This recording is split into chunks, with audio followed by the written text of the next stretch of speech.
बहुत समय पहले की बात है। पहाड़ों और घने जंगलों से घिरे एक शांत नगर में एक विद्वान रहता था। उसका नाम था आचार्य सोमेश। वह बहुत ज्ञानी था। लोग दूर दूर से उसके पास अपनी समस्याएं लेकर आते थे। कोई बीमारी का इलाज पूछता, कोई जीवन की उलझन।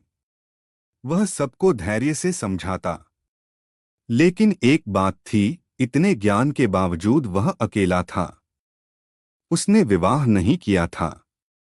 लोग उससे पूछते, आचार्य जी, आपने विवाह क्यों नहीं किया?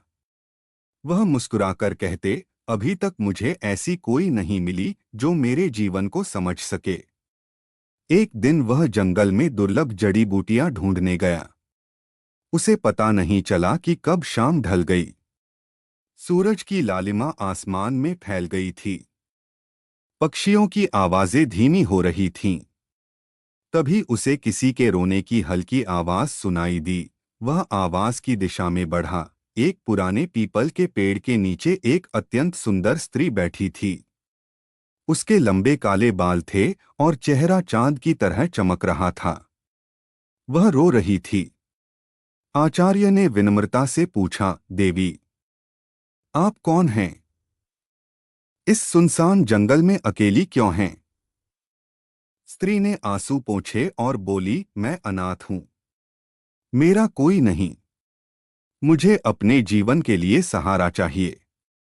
क्या आप मुझसे विवाह करेंगे? आचार्य चौंक गए। मैं तो तुम्हें जानता भी नहीं, उन्होंने कहा। स्त्री ने शांत स्वर में कहा, मैं आपसे विवाह करूंगी। लेकिन मेरी एक शर्त है, आप कभी यह नहीं पूछेंगे कि मैं कौन हूं और कहां से आई हूं। आचार्य ने कुछ देर सोचा। उन्हें लगा कि शायद यह कोई दुखी लड़की है। उन्होंने उसकी शर्त मान ली। कुछ ही दिनों में दोनों का विवाह हो गया। सुखी जीवन की शुरुआत। विवाह के बाद घर का वातावरण बदल गया। वह स्त्री बहुत सेवा करती। घर हमेशा साफ सुथरा रहता। भोजन स्वादिष्ट होता। आचार्य को कभी किसी चीज की कमी महसूस नहीं होती। धीरे धीरे नगर में चर्चा होने लगी, आचार्य जी की पत्नी तो अप्सरा जैसी सुंदर है। लेकिन कुछ अजीब बातें भी थीं। वह स्त्री कभी दिन में घर से बाहर नहीं निकलती थी और कभी कभी रात में आचार्य को उसके कमरे से अजीब सी आवाजें सुनाई देती थीं। एक दिन आचार्य ने देखा कि उनकी पत्नी दर्पण के सामने खड़ी है और उसकी परछाई अलग सी दिख रही है, जैसे उसका चेहरा बदल रहा हो। उनका मन घबरा गया। लेकिन उन्होंने अपनी शर्त याद की, उन्हें कुछ नहीं पूछना था। सच का खुलासा। एक रात पूर्णिमा का चांद आसमान में चमक रहा था। अचानक पत्नी ने कहा, आज समय आ गया है कि मैं आपको सच बताऊं। आचार्य का दिल तेज धड़कने लगा। वह बोली, मैं साधारण स्त्री नहीं हूं। मैं एक भूतनी हूं। लेकिन घबराइए मत। मैंने आपको कभी हानि नहीं पहुंचाई और कभी पहुंचाऊंगी भी नहीं। आचार्य के हाथ कांपने लगे, पर उन्होंने खुद को संभाला।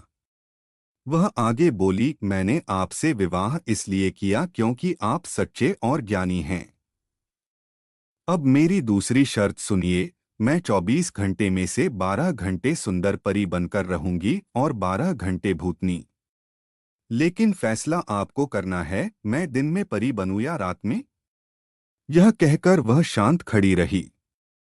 विद्वान की उलझन। आचार्य गहरी सोच में पड़ गए। अगर वह दिन में परी बनेगी तो पूरा नगर उसकी सुंदरता देखेगा। लोग आकर्षित होंगे। शायद कोई उसे पाने की कोशिश करे। अगर वह रात में परी बनेगी तो केवल वही उसकी सुंदरता देख पाएंगे। लेकिन अंधेरे में उसकी सुंदरता कौन देखेगा? वह सारी रात करवटें बदलते रहे। उन्होंने अपने जीवन के अनुभवों को याद किया। क्या सुंदरता सच में इतनी महत्वपूर्ण है?